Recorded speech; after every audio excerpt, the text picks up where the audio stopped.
20 months into Israel's genocidal war on Gaza, the world watches a strip on the brink, starved, shattered, and still under fire. Fresh from brokering a ceasefire between Israel and Iran, U.S. President Donald Trump has turned his attention back again to Gaza, calling for an end to the war and urging progress in ceasefire talks. In response, Israeli Prime Minister Benjamin Netanyahu convened his cabinet, only for the meeting to end without a breakthrough. On the ground, the situation continues to deteriorate. Israeli forces have issued new evacuation orders for northern Gaza, while the UN Relief and Works Agency reports that over 400 severely malnutritioned Palestinians were killed in the past month alone, describing the enclave as a killing field. Amid the rubble and relentless violence, can the Palestinians dare hope for peace? And what are the actual chances that this war might finally end? That will be our discussion today on In Depth. I'm Halal Hamlawi. Stay tuned as we try to provide some answers to these questions.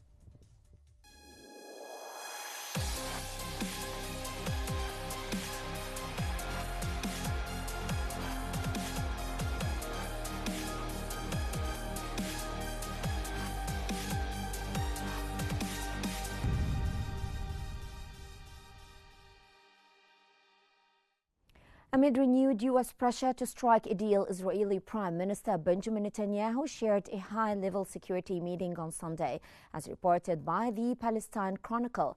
The meeting came amid growing indications from Israeli military sources that the war may have reached its peak. The tense session ended without consensus, prompting ministers to reconvene again today. At the heart of the debate is whether to prioritize a detainee deal or escalate military operations, an issue that has sharply divided Israel's political leadership. According to the news outlet, Netanyahu described the moment as a strategic turning point, claiming that the recent military operation against Iran has opened several opportunities for Israel, including the potential return of detainees from Gaza.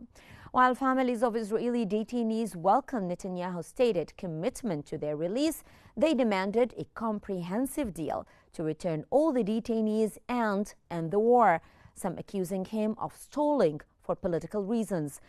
These developments unfold just ahead of a high-profile visit to Washington by Israeli Minister of Strategic Affairs Ron Dermer, where discussions will focus on Gaza, Iran, and a possible visit by Netanyahu to the White House.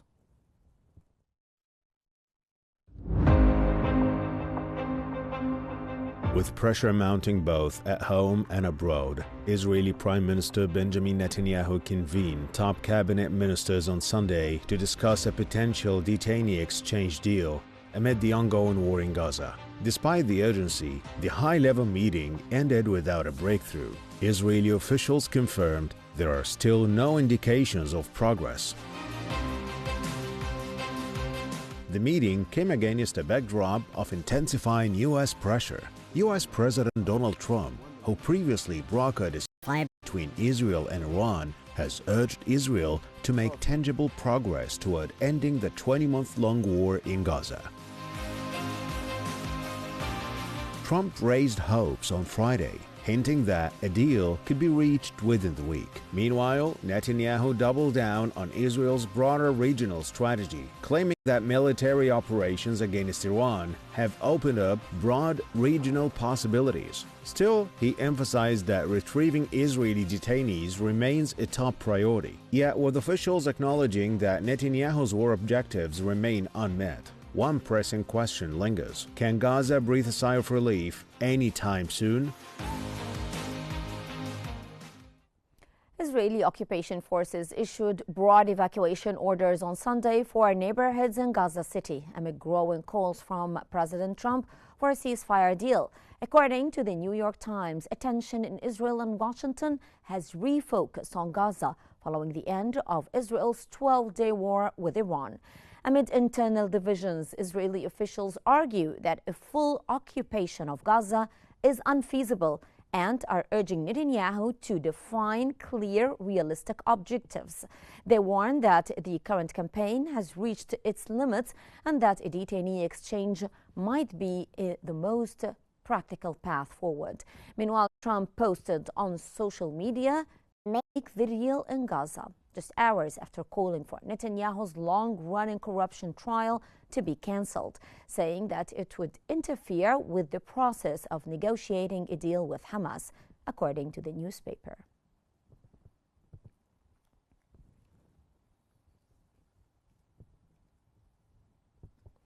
For more analysis, joins us from Cairo Dr. Muhammad Osman, International Relations Specialist, and Mr. Khalid Dawood, Managing Editor of Al Ahram Weekly. Welcome, Dr. Osman and Mr. Dawood. And I would start with you, Dr. Osman. Now, after the Israeli cabinet meeting ended without decisive outcomes regarding Gaza, what kind of pressure would Netanyahu need to agree to a lasting deal?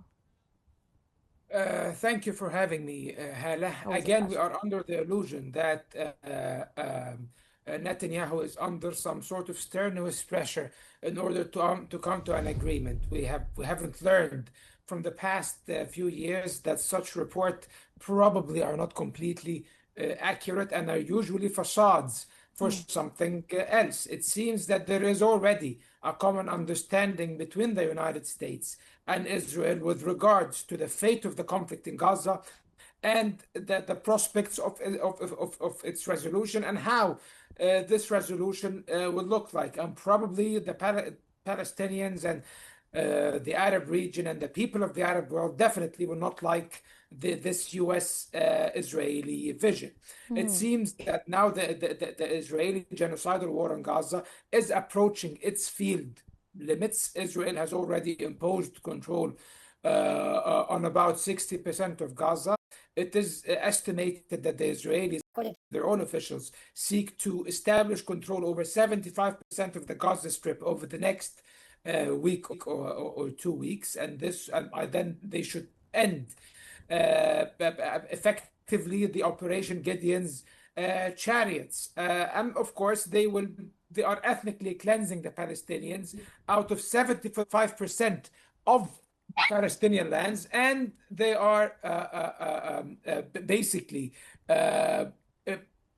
limiting the existence of the population to these very limited areas. And it seems that this is a coordinated campaign of ethnic cleansing. Yes. So now the US will want to create a situation where they can reach a date-in change deal under these circumstances. Most of Hamas's leadership has been assassinated, so they think now they will be more flexible in negotiations. However, we have not seen any proposal or any framework presented by the United States or the Israelis that will secure a permanent ceasefire and an Israeli withdrawal from the Gaza Strip. No one is talking about that anymore, Hala. Yes, or not even a temporary one, not to mention, of course, a permanent ceasefire. Mr. Dawood, as Trump urges Netanyahu to make a deal, to what extent is U.S. pressure influencing Israel's war decisions? Well, thanks, Hala, for having me. I mean, again, the experience of the past 6 months, at least since Trump took office, proves that he is the big boss in this entire confrontation. Whether particularly this was very clear after the U.S. strike against Iran in coordination with the Israeli side. So obviously, I mean, you mentioned in the beginning the cabinet meeting that took place in Israel yesterday without reaching a conclusion. I guess everybody would be waiting for the visits by Netanyahu's top aide, Mr. Dermer, to Washington, during which probably there is going to happen the conclusion or the vision on how to proceed with the peace process in Gaza, if there is anything like this, or at least to stop the war and to stop the genocide against the Palestinian people. So again, we heard from the U.S. president during the peak of the confrontation that he was the one who ordered Netanyahu to order the Israeli airplanes not to bomb Iranian targets after the ceasefire went into effect. And probably Mr. Trump, if he wants, with all the weapons that are being provided to Israel, he can tell Netanyahu enough is enough, and it's time to proceed towards, first of all, a ceasefire in Gaza, and then perhaps a plan on how to assure permanent, the peace in Gaza Strip itself, and not just a temporary ceasefire that would allow Israel to resume fighting anytime soon in the future. Dr. Osman, given that some Israeli officials warn that the current campaign has reached its limits, how might mounting domestic pressure within Israel influence Netanyahu's willingness to compromise in ceasefire negotiations with Hamas if there is an actual internal pressure, a real one? There is internal pressure, Hala. However, it's how not strong is it? That's the question. It's not. Yes, exactly. It's not sufficient, and it's not strong enough to be a determinant or to be an effective factor. We keep singing the same song for the past year and a half. Oh, the Israeli people are marching in the streets, and Netanyahu is on his hanging by his last threads, and he is falling. And the only thing that is falling is more Palestinian dead. Yes. So I don't buy this, to be honest. There is pressure by some elements of the Israeli left, by his opposition, by, of course, the families of the detainees. However, it's not nearly sufficient. The only kind of pressure that can force Netanyahu to the negotiating table is U.S. pressure. And U.S. pressure, of course, the U.S. is a culprit and a co-conspirator, unfortunately, in this calculus. And it seems that Trump is now working on a package that will include the political survival of Netanyahu. He's pushing the Israeli president, and in coordination with the Israeli President Herzog, according to reports, and the former head of the judiciary, some sort of deal inside Israel in order to abrogate all the trials against Netanyahu and drop the charges. And this would be in exchange for Netanyahu agreeing to a certain roadmap in Gaza that will lead to a detainee exchange and a temporary ceasefire, not a permanent one, according to these reports, even though no one has announced this officially. And this will pave the way eventually for this so-called voluntary migration of the Palestinians from the Gaza Strip. The settlement we are talking about right now is nothing close to what the Arab mediators, Egypt, Qatar, and the United States were talking a few weeks ago, or are still talking about now. What we are talking about now is a convoluted formula that contravenes international law, and primarily international humanitarian law and international human rights law, because it will be a cover for ethnic cleansing. So it does not seem that the intentions are sincere. Ron Dremer, as Mr. Khaled Dawood just mentioned, will be in Washington shortly, and probably they will discuss the details. And not ever once did Ron Dremer go to Washington and comes back and anything good happens. The last time this happened, Iran was bombed.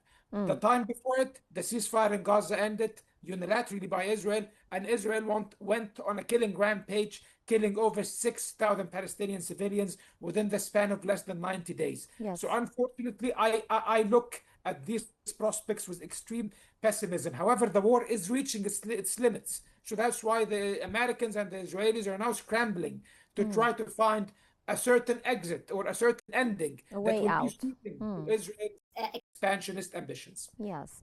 Mr. Dawood, to what extent could the internal political divisions within Netanyahu's coalition impact the sustainability of any ceasefire agreement? Because Dr. Osman just told us that the internal pressure in Israel is not enough. But what about the internal governmental pressure within Netanyahu's cabinet? Well, Hala, we have to agree that after the bombing campaign against Iran and the U.S. intervention in this bombing, Netanyahu's popularity has actually increased, not decreased, according to the Israeli opinion polls. So, again, throughout the past 2 years, even personally, I've expected that Mr. Netanyahu would lose his position due to those interfighting and competition among members of his coalition. But he proved to be, again, the skillful politician who manages always to use war as a tool in order to keep him in office and also to increase his popularity, especially after the heavy blows that they managed to deal to the Iranian nuclear program and the assassination of top military leadership and the top scientists there. So again, I think I agree with Dr. Osman that it has to do more with the U.S. joint Israeli vision on the future of the Middle East after the obvious weakening of Iran. Iran was not totally defeated. They managed also to inflict heavy damage on the Israeli side, proving that they are not immune to strikes by their missiles and causing damage. But at the same time, there is no question that Iran has been exposed. The key allies in the region, whether Hezbollah or Hamas, have been tremendously weakened. So, I mean, again, there is a kind of arrangement that Mr. Trump has repeatedly expressed about his desire to move on with a ceasefire in Gaza, after which there would be normalization with other Arab countries. We've heard statements from American officials, lamenting that there could be some sort of new Abraham deals, this time including the new regime in Syria and the new government in Lebanon. Perhaps, of course, the big prize will always remain to be Saudi Arabia. But I'd like to know something. If we were to learn from the lessons of Mr. Trump's first administration or the experience of the past years, without a genuine solution for the Palestinian issue, there will never be peace or a true calm in the region. You know, I mean, that's, again, the thing that Mr. Netanyahu has to be aware of. And again, you know, I'm speaking as an Egyptian in this case. There are commitments, according to the Camp David agreement with the Israeli side, concerning the presence of Israeli troops. Israeli troops have to withdraw from Rafah along the border between Egypt and Gaza, and there has to be a redeployment of the Israeli forces, except if the Israelis have decided to permanently reoccupy Gaza, which I don't think is the option. The military establishment in Israel does not want to reoccupy Gaza because it will be very costly. Israelis are very tired, including reservists, of course, after 2 years of war. So, I mean, and again, the ability of the resistance within Gaza to inflict heavy losses on the Israeli side, as we've seen recently with the attack in Khan Yunis that left 7 Israeli soldiers dead. So, again, it's, probably in Israel's interest to reach a kind of settlement that would end its presence in Gaza in order to maintain good relations with Egypt and in order to be able to proceed on a permanent settlement for the Palestinian issue and not simply the return of the Israeli occupation of Gaza. Okay. Dr. Osman, given Trump's criticism of Netanyahu's long-running corruption, if it's a real criticism, calling for it to be cancelled because it would interfere with the process of negotiating a deal, how Netanyahu's legal challenges intersect with his political calculations regarding the Gaza war and ceasefire prospects, especially that we have just also heard Mr. Daoud saying that his popularity was on the rise following the war on Iran. On the contrary of all expectations, Netanyahu has successfully marketed himself very well to President Trump, to the extent only that Trump is not only offering some sort of unconditional support for his agenda and vision in the region, but also personal and political support and backing to Prime Minister Netanyahu himself against his political adversaries. President Trump throwing his weight, and he carries a lot of weight, figuratively and literally, behind Prime Minister Netanyahu, of course, might alter the balance of power inside Israel more in favor of Netanyahu. Now, there is actual talk inside Israel about dropping the charges against him because President Trump has threatened that if Netanyahu, reportedly, of course, according to reports, he never said that explicitly, according to reports and leaks, that if Netanyahu is removed from office due to these corruption charges, actually this might curtail the United States security assistance to Israel. So this is something that is very grave and very dangerous, and it shows you how the personal how the U.S. is deeply involved within Israeli internal politics. And the personal connection even between it's becoming very personal. And Netanyahu, it has become farcical, Hala, to be honest, how things have become. If these reports are true, of course, but of course they are verified by many sources. Makes sense, even if it's not 100% accurate. Makes sense still. It does, you know, like we can see through what's going on, and it does uncover that this is probably what's going on behind the scenes, unfortunately. It reminds me of a long post by U.S. President Donald Trump on social media where he was talking about Bibi, Benjamin Netanyahu, and describing him as a hero and so on. So exactly. So you know, so even like the dividing lines between these personal relationships between leaders and the national interests of state allies State. are being eroded, Yes. unfortunately, by both Trump and, of course, Netanyahu. Yes. So this is what's going on right now. And I expect if things keep moving in this direction, Netanyahu will remain as prime minister even after this war and will be considered and not a new David Ben-Gurion to the Israelis, but a new King David of some sort, a legendary person in the Judaic history or the Yes. Judaic sagas, unfortunately. Of course, not deserved by any means. It does not reflect the true principles of Judaism or any other Abrahamic religion. He's a war criminal, according to the warrant arrest issued by the charges is by the International Criminal Court. But no one cares about law. No one cares about facts. What really matters is what the powerful dictate as is, basically. Exactly, yes. Mr. Dawood, what strategic calculations might Netanyahu be weighing as he balances military escalation against political pressure to secure a detainee exchange if there is some sort of internal pressure, particularly from the families of detainees, to secure such an exchange deal? Well, I guess you've mentioned, Hala, in your report that the family of the Israeli prisoners in Gaza, they want a one-time deal. They don't want this kind of partial deals, according to which 10 Israelis held hostage by Hamas will be released, and then negotiations, and then another 10. And again, to be honest, the same goes for the Palestinian side, because in the latest Witkoff proposal, even the 42-day temporary ceasefire is not guaranteed, because Witkoff is proposing the release of a group of Israeli prisoners in the first week, and then in another week the release of more prisoners, reaching the total of 10, after which there is no guarantee that Israel or Netanyahu would remain even committed to the ceasefire during those 6 weeks, and could easily return to war, put pressure on Hamas to release the rest of hostages in return for the release of some Palestinian prisoners, but without committing to the two key main demands that Hamas and the Palestinians want, which is the end of the war and the total withdrawal of the Israeli forces from Gaza. So again, there are a lot of suspicions. Netanyahu is now acting like the victorious party, and that actually adds to the fears on his intention towards the future of Gaza. But again, if the Trump arrangements are to work in terms of having secure peace in the region, get investments from the Arab Gulf nations, get some sort of stability in the region that serves U.S. interests, all this will not happen if the Israeli occupation and massacres continue in Gaza. Dr. Osman, in what ways might Israel's broader regional security concerns, including tensions with Iran, affect Netanyahu's calculus on ending the Gaza war?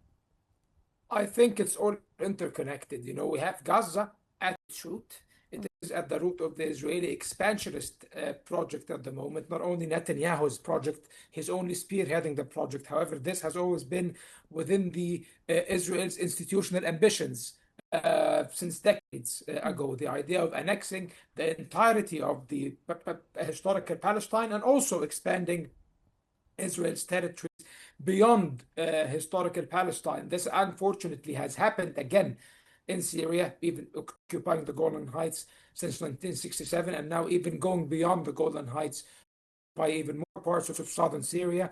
The same is going on in Lebanon, and it appears that Israel is trying to find another pretext so that they can launch another war of aggression against Lebanon, maybe in the next few months, even capture more land in southern Lebanon, maybe until the southern banks of the Litani River, which has always been among Israel's ambitions to reach since 1948, by the way. Not many people know that. And it seems also that Israel is focused on weakening Iran and eventually taking out Iran as the main regional opponent. They have substantially weakened Iran, as Mr. Khaled Dawood mentioned a while ago. And I think that the Israelis are now even vying for round two of the war against Iran. They are not satisfied with the outcomes. And this is where the differences with the Americans come in. The Americans see that there might be a prospect of making a deal with Iran after weakening it. The Israelis, in my opinion, will try to impede that every step of the way so that in a few months,